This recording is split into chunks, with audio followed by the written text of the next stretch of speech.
So a couple of weeks ago, I put out a video announcing that I was building a toy factory in my back garden. So in today's episode, I'm going to show you what we've been doing since then, because we've made a lot of progress since that video. And then I'm also going to show you something that I made recently that will be a very good representation of the kind of thing that I'm going to be creating in that studio when it's all up and running. Lots going on in this episode, but stick with me and I'm sure you'll enjoy it. Let's do this!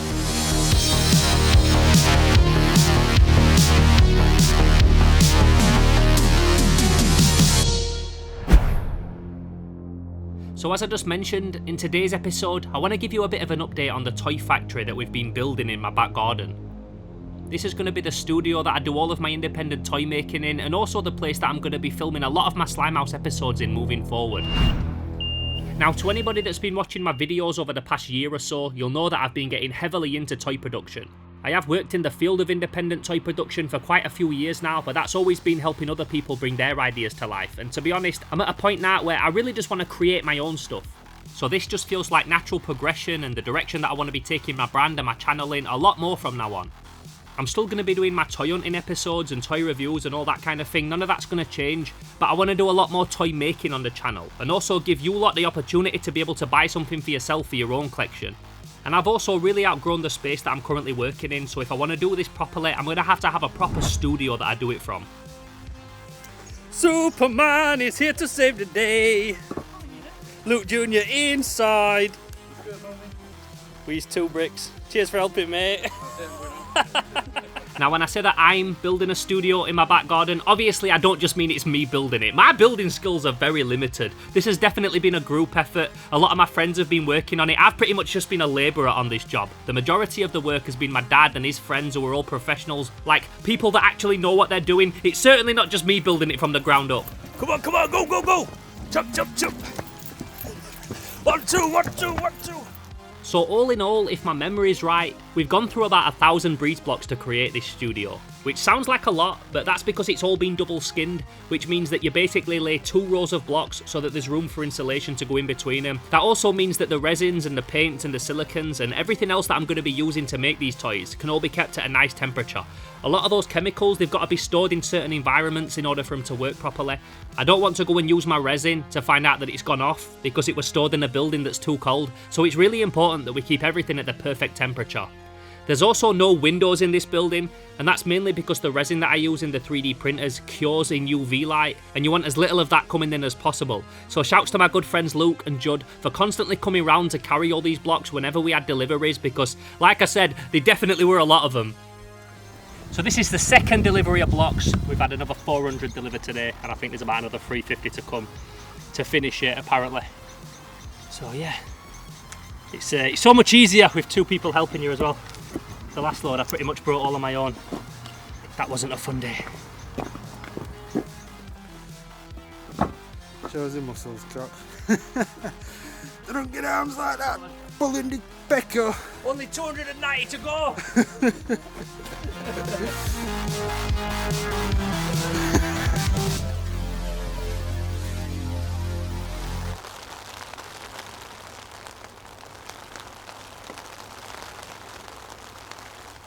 Now, it's safe to say that the north of England, where I'm from, is really not known for its nice weather.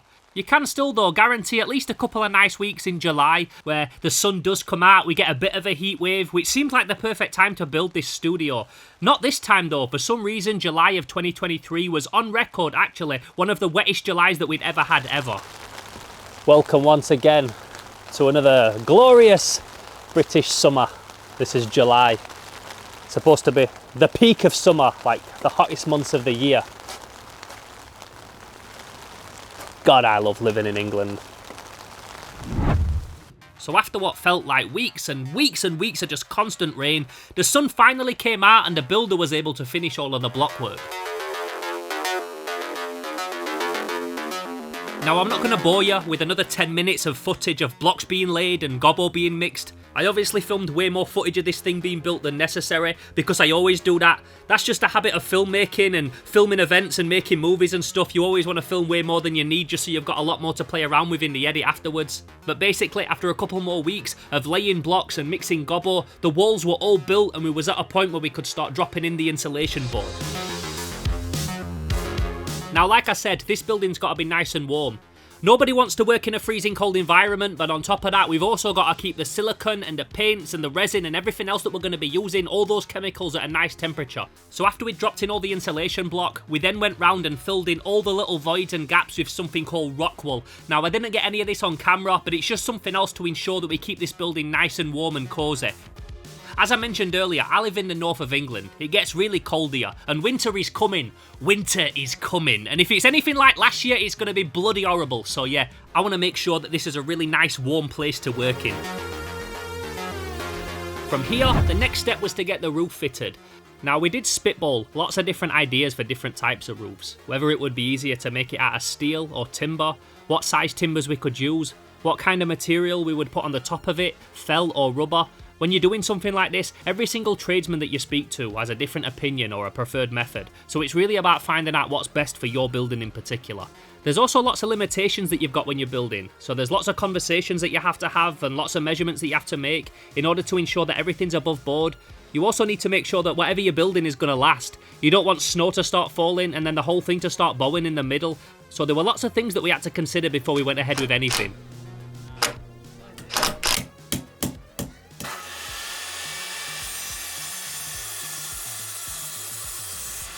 Obviously though, we managed to work it all out, and we was even able to use the dividing wall for the storage area as a bit of extra support for the roof as well.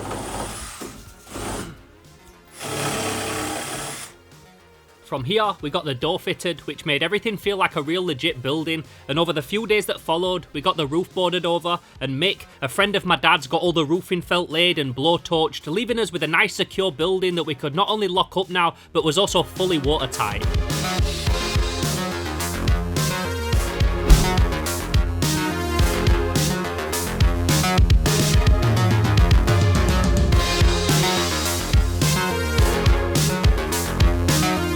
So as you can see, the whack weather's back. It's raining, but it don't matter now because we've got a roof on the building. We've also even got a drain pipe. Check that. Absolutely buzzing. So that's how we're getting on with the studio. Lots of graft involved, still working on it now. But as you can see, coming on leaps and bounds since that first episode that I dropped on it. So what I want to do now is show you the kind of thing that I want to be making in the studio when it's all up and running. And it's actually a good time as well because just recently I got fully inspired to create a figure from an IP that I'm a big fan of for multiple reasons, and yeah, it ended up being something that turned out pretty awesome. So for the past couple of weeks I've been playing a brand new game called Blasphemous 2. It's a direct sequel to the first Blasphemous game, which is a 16-bit Metroidvania style hack and slash platforming side-scroller. And although I don't get a chance to do too much storyline gaming these days, there's certain games that come out that I really make time for, and Blasphemous 2 was one of them because I was such a big fan of the first one. I'm also a real lover of pixel art and the look of old 16-bit hack and slash and space shooters and shoot 'em ups and side-scrollers and all that kind of thing, so when I discovered this game I instantly took to it. I loved the art direction, how weird and dark it was, how satisfying it was to wade through hordes of enemies once I'd leveled up a little bit, but the thing that really drew me to the game right from the start is because I was just intrigued by the look of the main character in the game. This guy with a big metal cone helmet, the Penitant One. So being a big fan of the game and obviously a toy collector, you can imagine how excited I was when Japanese toy company Neo Player One announced that they'd acquired the Blasphemous license and they were going to be releasing a Penitant One vinyl figure. But then you can also imagine how disappointed I was when I found out that this was actually part of a Sofubi lottery. Now, I'm a big fan of Japanese Sofubi and vinyl. I've covered it quite a few times on this channel. I also go to Toy-Con UK every single year. I'm the official videographer of Toy-Con UK, so I'm constantly surrounded by Japanese vinyl and I'm a big fan of it, like I said. But one thing that I don't like is when companies sell things through a lottery. Now, I understand why they do it. Sometimes these independent companies only produce low runs of a figure, and the amount of people that want it, the only way that they can sell it fairly is by doing a lottery. But when you've come from the vintage toy world like me, usually you see a toy and if you can afford it, you buy it. If you can't afford it, you don't. But if it's there and it's available to buy, you have the option to pick it up if you want. You don't have to enter a lottery to do it. It always reminds me of that scene from Jingle All the Way when Schwarzenegger gets given a little ball and whoever gets a certain coloured ball is in with a chance of winning a Turbo Man. I really don't like it. I understand why companies do it, but it's not something that I ever personally want to get involved with. So yeah, I decided not to go with that lottery, even though the thought of having a Penitant One action figure on my shelf was very, very appealing. So long story short, I decided to just create my own Blasphemous toy. But rather than make it in Sofubi proportions, I would go down the classic action figure route and make it more that style. So if you've watched any of my videos before on toy making, like my recent Tonks episode or my Crush Room video, you'll know that my usual process is I just pick up my iPad, I open up an app called Nomad Sculpt, and I just start roughing away at shapes until they kind of look like they're heading in the right direction of the thing that I'm trying to create. Now, something that makes it quite difficult to sculpt this character in particular is because the Penitent One is a character from a pixel art game. So the references that you see of his face and what it actually looks like, although it is very distinct, it kind of looks different depending on what angle you're looking at it from or what art style they're using, because sometimes it's like box art where it's like really refined art, sometimes it's pixelated, sometimes it's comic book. So I figured I would just take my own artistic liberties with it, create something that's obviously the Penitent One, but is a little bit my own thing as well, and just try and create something that's very much a representation of the source material, but not an exact replica. For example, the thorns that I'm wrapping around his helmet here aren't exactly what they look like in the game. I've just wrapped them around what felt right for this particular sculpt. But again, it's obvious who it's supposed to be, and that's what feels important.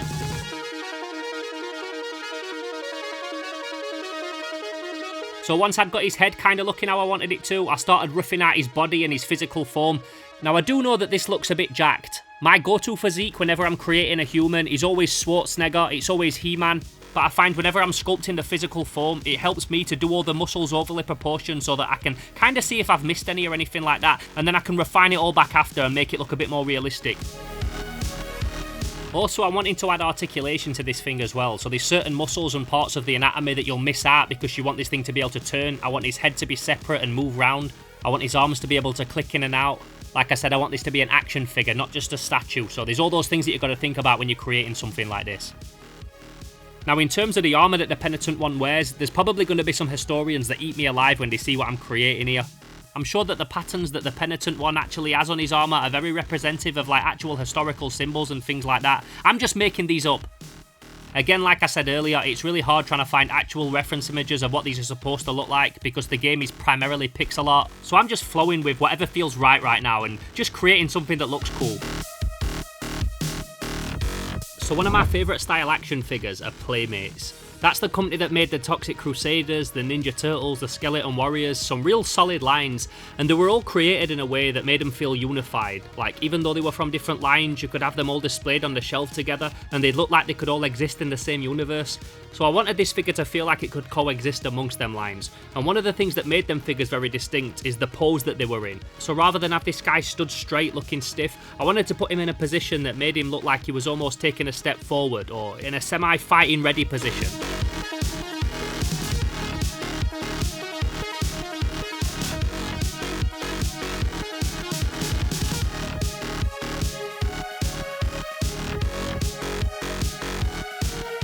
Something that I really like about working with 3D as well is that you can bring in existing files and stuff that you've sculpted before, or things that other people have sculpted.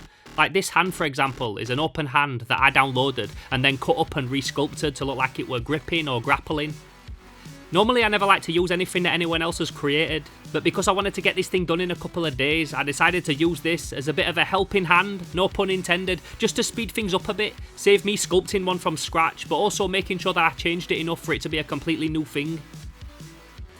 For the other hand, I wanted to give him a closed fist with a hole in the middle for him to hold his weapon.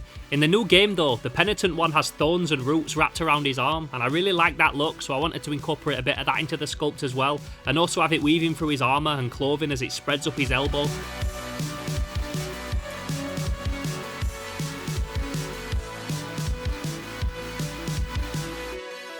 So the second to last thing that I had to do was get his feet right. As we spoke about before, I wanted him in that stepping forward position so he looked a little bit like a Playmates figure. But I've also got to make sure that he's balanced correctly so that he stands up straight and he doesn't fall over either. So it took a bit of tinkering, but I got it to a point where I figured it'd probably stand up okay once printed. You can also see that by this point as well, I've coloured him in a little bit. Now that's literally just to help me distinguish the individual parts of the sculpt. And it's also nice to obviously see what it might look like when it's all finished, just because. The final thing that I do is then add the articulation. Now because this is resin and it's not a durable material that he's going to be made from, I can't create any tapered pegs for the joints, so I just create these simple push fit holes and pegs. They work perfectly for this kind of thing, especially for a figure that's going to be displayed and not really played with. So that's him all finished, and at this point I was really happy with it and very intrigued to see what it were going to look like when it were all printed out and painted.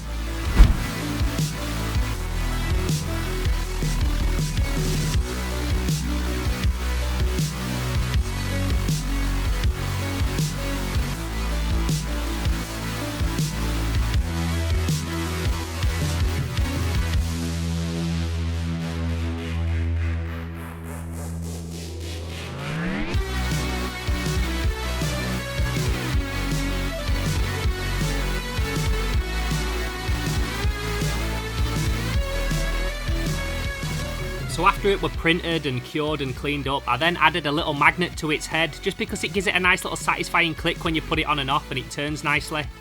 Then I took it outside and gave it a spray with some nice matte primer and got it all ready for the paint job.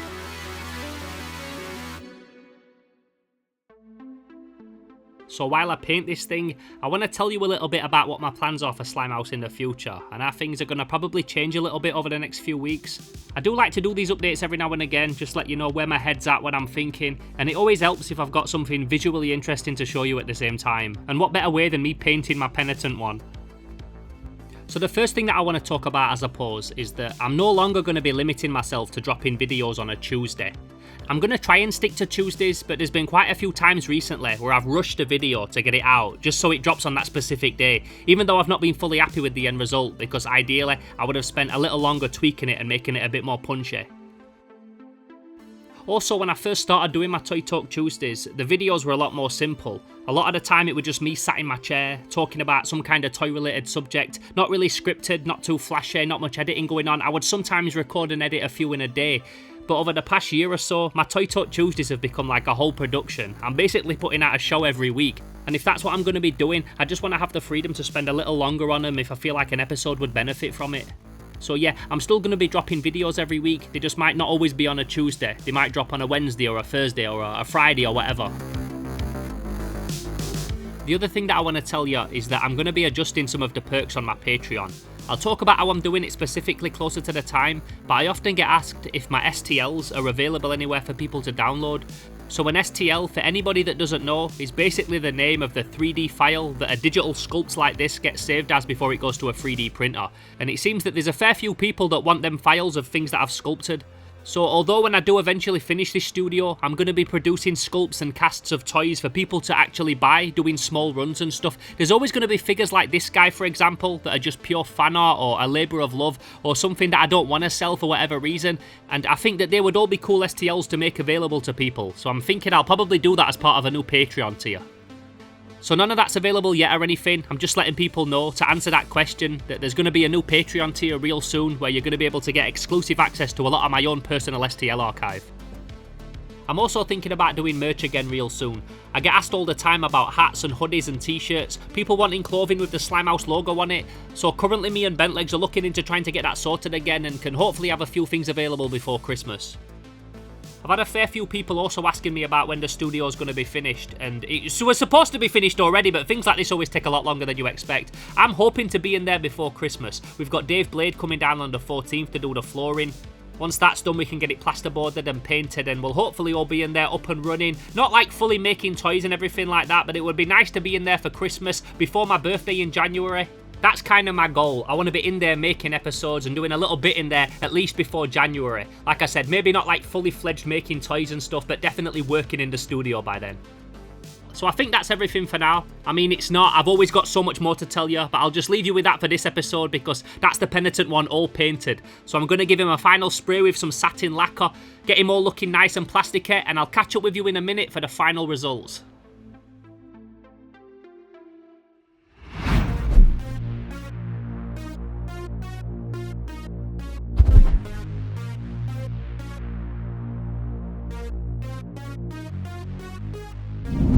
So there he is, all finished, my Playmate style Penitent one action figure, and I've got to say, I'm really happy with this thing. Colour scheme wise, I decided to make him less metallic and more grey. That's because whenever you saw a metal character in the Playmates line, usually someone like Chrome Dome or the Ratcatcher or something like that, even though they were supposed to look metal, they always did them in a grey paint job, so me doing this was just a homage to that.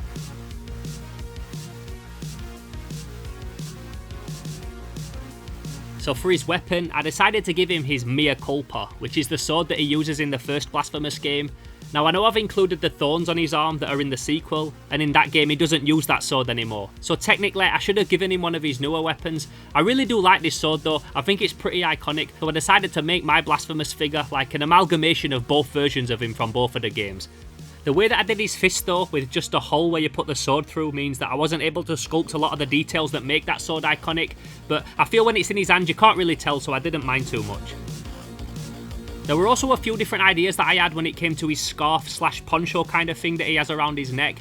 I knew right from the start that I didn't want it to be sculpted onto the figure. I wanted this to be a separate fabric element because I always like when old toys do that. And my initial plan was to have a cut out piece of felt with this small printed badge on the front of it, but when it came down to actually creating the scarf, I really just liked the look of using this piece of muslin style cloth. So I decided to go with that because yeah, I just think it worked and it looked a lot better. In terms of scale and aesthetic, I think I really knocked it out of the park in making this thing feel like a Playmates action figure. I could have done some more fine details on him. I did toy with the idea of having a smashed blood vial down next to his feet, having some more cuts and rips on his clothes, and maybe adding a little cherub minifigure, and maybe that's something for the future, but for now, I think he looks sound, and when you stand him next to some classic Playmates figures, I really do feel like he fits in well with them. How awesome is that guy? I love him. So if you enjoyed this video today, please don't forget to give it a like, and if you haven't already, please subscribe to the channel and binge the back catalogue. If you enjoyed this video, you're probably going to enjoy some of the other stuff in the archive as well, so go back and check out some of the old videos if you've not seen them already. If this is your first time at the channel, then this is Slimehouse TV, I'm Theo Kane. Please introduce yourself down below, and also with me doing this toy making thing, is there any characters that you'd love to see me make in a future video? Maybe there's a character in a film that you'd love to see made into a toy. Maybe there's a character from a game that you'd love to see made in a Playmate style. Let me know down below, I love to hear different ideas. I'd also like to know what you think of the studio progress so far. Are you excited to see the studio finished? Are you looking forward to seeing what we're going to create when the studio's all done?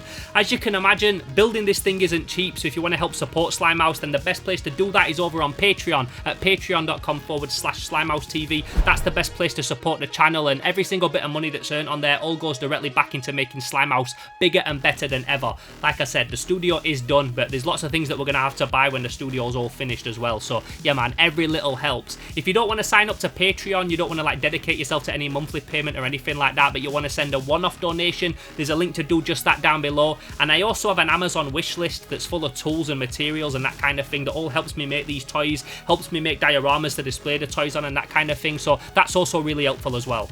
If you want to hit me up about anything but you don't want to comment down below, the best place to do that is over on Instagram at Theo_Kane_Slimehouse. That's also the social media that I'm the most active on. It's pretty much the only social media that I'm on as well. So if you want to hit me up, that's the best place to do it. But like I said, I'm Theo Kane, this is Slimehouse TV. I really hope you enjoyed this episode today. I really hope that you did dig it because I'm going to be doing a lot more videos like this moving forward. Making little toys and characters like this guy, the Penitent one, and 100 other ideas that I've got that I've not been able to create yet, but in time I will get to them. So in the meantime, I'm Theo Kane, really appreciate you joining me today, and I'll catch you in the next video. Until then, I'm gone.